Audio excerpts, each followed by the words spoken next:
വേദിയിലും സഹസരിച്ചിരിക്കുന്ന ഷാഫിയുടെ സുഹൃത്തുക്കളെ,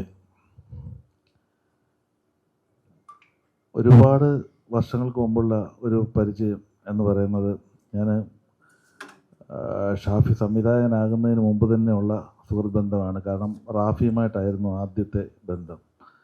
ഞങ്ങളൊരു ഹോട്ടലിൽ എൻ്റെ സിനിമയൊക്കെ പൊളിഞ്ഞ് പാളീസായി നിൽക്കുന്നൊരു കാലഘട്ടത്തിൽ പാലാരിവട്ടത്തുള്ള പോളക്കുളം ടൂറിസ്റ്റ് ഹോമിലായിരുന്നു ഒരു റൂമിൽ ഞാനും വാടകയ്ക്ക് താമസിക്കുന്നുണ്ട്. ഓപ്പോസിറ്റ് റൂമിൽ റാഫിയുമുണ്ട്, മെക്കാറ്റുണ്ട്. അവിടെ എഴുത്ത് പരിപാടികളുമായിട്ട് അവിടെ ഉണ്ട്. അന്ന് ഈ ഹിറ്റുകൾ ഉണ്ടാകുന്നതിന് മുമ്പ് തന്നെ നമ്മൾ അതിശയിപ്പിക്കുന്ന കാര്യം വെച്ചാൽ റാഫി ഇങ്ങനെ ഒരുപാട് ഇവർ എഴുതി ഇങ്ങനെ സ്ക്രിപ്റ്റുകൾ വെച്ചിട്ടുണ്ട്. അതൊക്കെ തന്നെയാണ് അടുത്ത പിന്നീട് വന്ന സൂപ്പർ ഡ്യൂപ്പർ ഹിറ്റുകളൊക്കെ. ഇതെല്ലാം ചർച്ച ചെയ്യുക, ഞങ്ങൾ ഒരുമിച്ച് ഒരുപാട് സൗഹൃദങ്ങൾ, ഒരുപാട് കാര്യങ്ങൾ പങ്കിട്ടിരിക്കുന്ന സമയത്താണ് ഷാഫിയുമായിട്ട് പരിചയപ്പെടുന്നത്. പിന്നീട് ഷാഫി അസോസിയേറ്റ് ആയിട്ടിരിക്കുന്ന സമയത്ത്, റാഫിയുടെ കൂടെ വർക്ക് ചെയ്യുന്ന സമയത്ത് ഞങ്ങൾ ഒരുമിച്ച് വർക്ക് ചെയ്തിട്ടുണ്ട്. എൻ്റെ ഓർമ്മയിൽ ആദ്യത്തെ സിനിമ എന്ന് പറയുന്നത് അദ്ദേഹം ചെയ്യാൻ ഉദ്ദേശിച്ചിരുന്നത്, ഷാഫി ചെയ്യാൻ ഉദ്ദേശിച്ചത് സീക്കിംഗ് ഹോട്ടലിൻ്റെ അവിടെ, അതിനു മുമ്പ് ഫസ്റ്റ്, അതിനുശേഷമാണ് ഗിരീഷ് ചേട്ടൻ്റെ സിനിമയിലേക്ക് വരുന്നത്. കാരണം ഒരു അഡ്വാൻസ് വാങ്ങിക്കാൻ എന്നെയും വിളിച്ചുകൊണ്ട് പോയത് എനിക്ക് ഓർമ്മയുണ്ട്. പക്ഷെ ആ പ്രോജക്റ്റ് നടന്നില്ല. അപ്പോൾ അത് അത്തരം ചെറിയ തുടക്ക കാലഘട്ടത്തിൽ തന്നെ അത്തരം സ്നേഹത്തോടുകൂടിയുള്ള ഒരു കാര്യത്തിൽ ഞങ്ങളിങ്ങനെ മുമ്പോട്ട് പോകുന്നൊരു കാലഘട്ടത്തിലാണ് ഷാഫി സൂപ്പർ ഹിറ്റ് സിനിമകളുടെ സംവിധായകനാകുന്നു. ആ ബന്ധം അപ്പോഴും തുടർന്നുകൊണ്ടേയിരുന്നു. അങ്ങനെ ശരിക്കും എൻ്റെ ഒരു സിനിമ ചെയ്യുന്നു എന്ന് പറയുന്നത് ഞങ്ങളൊരു സംവിധായകൻ അല്ലെങ്കിൽ ഒരു നിർമ്മാതാവ് ബന്ധമേ ആയിരുന്നില്ല. ചേട്ടൻ നേരത്തെ ലാലേട്ടൻ പറഞ്ഞ പോലെ തന്നെയാണ്. കാരണം അതാണ് അതിൻ്റെ ഔട്ട്പുട്ട് കൂടുതൽ കിട്ടുന്നത് എന്ന് പറയുന്നത്.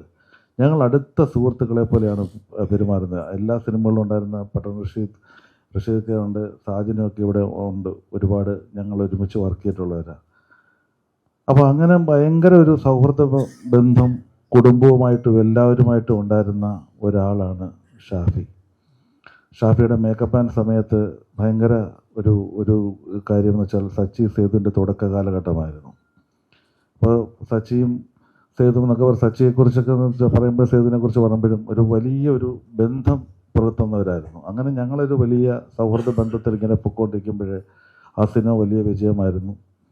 അതിനുശേഷമാണ് ഈ ടു കൺട്രീസ് എന്ന് പറയുന്ന സിനിമ. ടു കൺട്രീസ് എന്ന് പറയുന്ന സിനിമയിൽ ഞങ്ങൾക്ക് മറക്കാൻ പറ്റാത്ത ഒരുപാട് കാര്യങ്ങൾ വെച്ചാൽ, ഏകദേശം 2 വർഷത്തോളം ഞങ്ങളതിൻ്റെ സ്ക്രിപ്റ്റ് ഡിസ്കഷനും കാര്യങ്ങളൊക്കെ ആയിട്ട് റാഫിയും ഒക്കെ ആയിട്ട് ഒരുപാട് അത് കാലഘട്ടം ഉണ്ടായിരുന്നു. പിന്നീട് അതിനേക്കാൾ മറക്കാൻ പറ്റാത്ത കാലഘട്ടമാണ് ഞങ്ങൾ കാനഡയിൽ ഷൂട്ടിംഗ് എന്ന് പറയുന്നത്. ശരിക്കും ആ ഷൂട്ടിംഗ് എന്ന് പറഞ്ഞാൽ ആസ്വദിച്ചൊരു ഷൂട്ടിംഗ് ആയിരുന്നു. കാരണം എല്ലാവരും എന്ത് പറഞ്ഞാലും തമാശകൾ പറയുന്ന ഒരു സംഘം ആളുകൾ, വളരെ കുറച്ച്, അവിടെ നമ്മുടെ ക്രൂ ഇല്ലല്ലോ.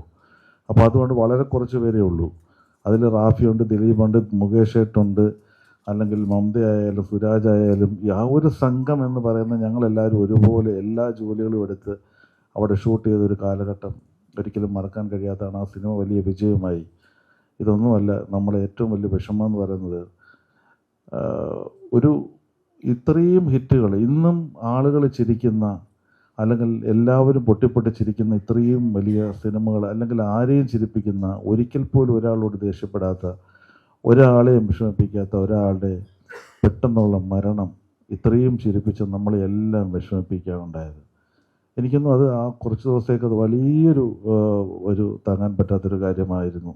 കാരണം താങ്ങിയ പറ്റാത്ത കാര്യമാണെങ്കിൽ നമ്മളത് അനുഭവിക്കുക എന്നുള്ളതല്ലാതെ ആ കുടുംബത്തെ ആലോചിക്കുമ്പോൾ ഷാമലയും കാര്യങ്ങളും അവരൊക്കെ വളരെ അടുപ്പമുള്ളവരാണ്. ഇത്തരം ഒരു ചടങ്ങ് സുഹൃത്തുക്കളെല്ലാവരും കൂടെ സംഘടിപ്പിക്കുമ്പോൾ വലിയ സന്തോഷമുണ്ട്. കാരണം ഒരു സുഹൃത്തിനെ ഓർമ്മിക്കാൻ, അല്ലെങ്കിൽ വർഷങ്ങളോളം നമ്മുടെ മനസ്സിൽ നിന്ന് വിട്ടുപോകാതെ കൊണ്ടുപോകാൻ ഒരു ശ്രമം കൂടിയാണിത്. ഇത് ജീവിച്ചിരിക്കുന്നിടത്തോളം കാലം നമ്മൾ എവിടെയുണ്ടെങ്കിലും ഞാൻ ഇത്തരം ഒരു കാര്യത്തിന് വരും. കാരണം അത്ര ഇഷ്ടമുള്ള ഒരാളായിരുന്നു ഷാഫിക്ക് എന്താ പറയണമെന്നറിയില്ല. ഷാഫിയെക്കുറിച്ച് ഓർക്കുമ്പോൾ ഒരുപാട് സങ്കടങ്ങളുണ്ട്. എവിടെ നിർത്തുന്നു. ഹോം അപ്ലയൻസ് വാങ്ങാൻ ഒരിടത്ത്, ക്രോക്കറി വാങ്ങാൻ വേറൊരിടത്ത്, ഗാഡ്ജറ്റ്സ് വാങ്ങാൻ വേറെ എവിടെയോ ഒരിടത്ത്. അതെ, എന്തിനെങ്ങനെ പലയിടത്തും ഓടണം? മൈജി ഫ്യൂച്ചർ ഉണ്ടല്ലോ. മൊബൈൽ ഫോൺ മുതൽ ഹോം അപ്ലയൻസസ് വരെ എല്ലാം ഒരിടത്ത്. ഏറ്റവും കുറഞ്ഞ EMI. അങ്ങനെയാണെങ്കിൽ ഏറ്റവും കുറഞ്ഞ വില. എന്നാ ഏറ്റവും കൂടുതൽ ഓഫറുകൾ. MyG future. Experience the next. MyG ആണ് ഫ്യൂച്ചർ.